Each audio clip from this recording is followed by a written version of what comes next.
The doctor asked my wife to wait outside. She smiled, squeezed my shoulder, and stepped out. I thought nothing of it, just a routine vasectomy consultation, something simple, sterile, ordinary. But the moment the door clicked shut, the doctor's tone changed.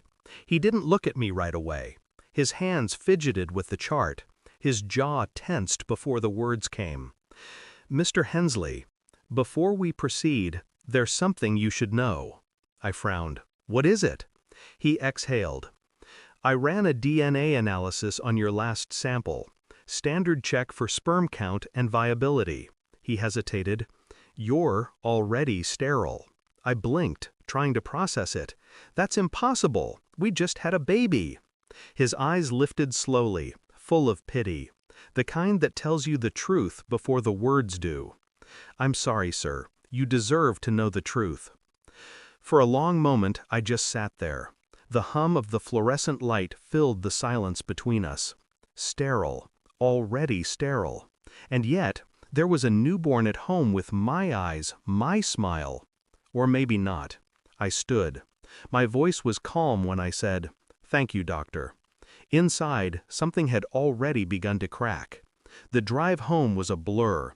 Streetlights smeared into streaks. The steering wheel felt cold, alien beneath my hands. I parked outside the house and just watched the windows glow. My wife inside, moving from room to room, humming softly to our son. Our son. The word suddenly felt foreign, fragile. I told myself it was a mistake, a lab error, a misread report. It had to be. But denial only lasts until you start remembering the details. Her sudden distance during pregnancy, her insistence that I not accompany her to every appointment, the way she flinched once when I touched her stomach too suddenly, as if she wasn't sure who she was protecting it from. That night, I lay beside her in bed. She slept easily, peacefully. I didn't close my eyes. I stared at the ceiling, listening to the baby's faint cries through the monitor, wondering whose blood ran through those tiny veins. When she turned in her sleep and rested her arm across my chest, I didn't move, but I felt the weight of it like a confession. The next morning, I kissed her goodbye. She smiled, said she loved me. I smiled back. Then I drove straight to a private genetics clinic. I said I wanted a paternity test. Quietly, discreetly. They gave me a sterile swab, an envelope, a promise of anonymity.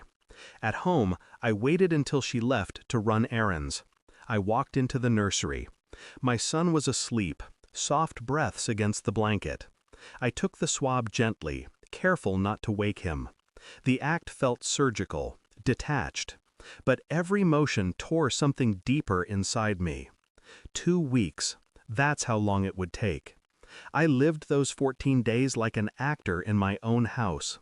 Breakfast, work, bath time, smile, repeat. She never noticed the change in my eyes, only the quiet.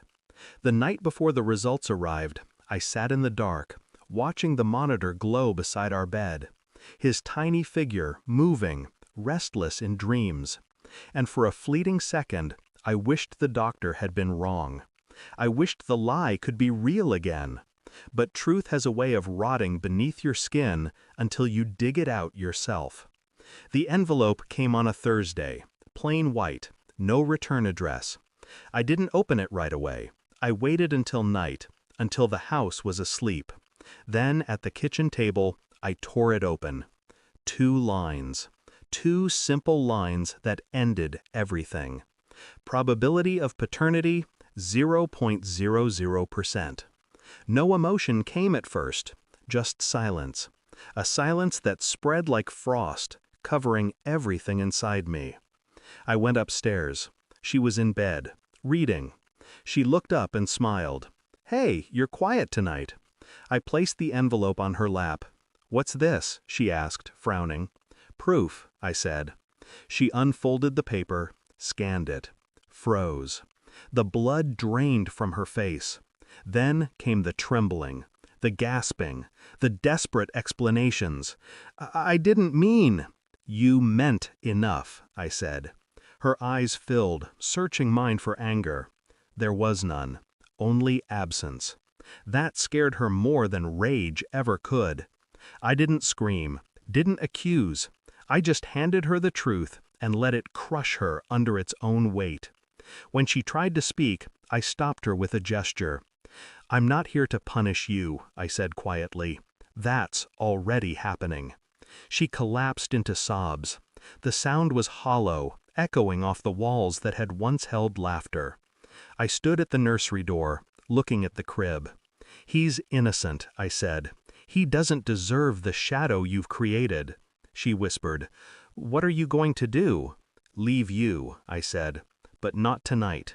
She blinked through tears. "Why not?"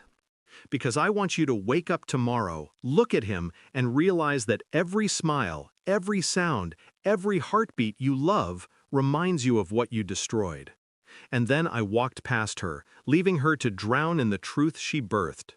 I moved out a week later. No arguments, no legal fight, just silence and signatures.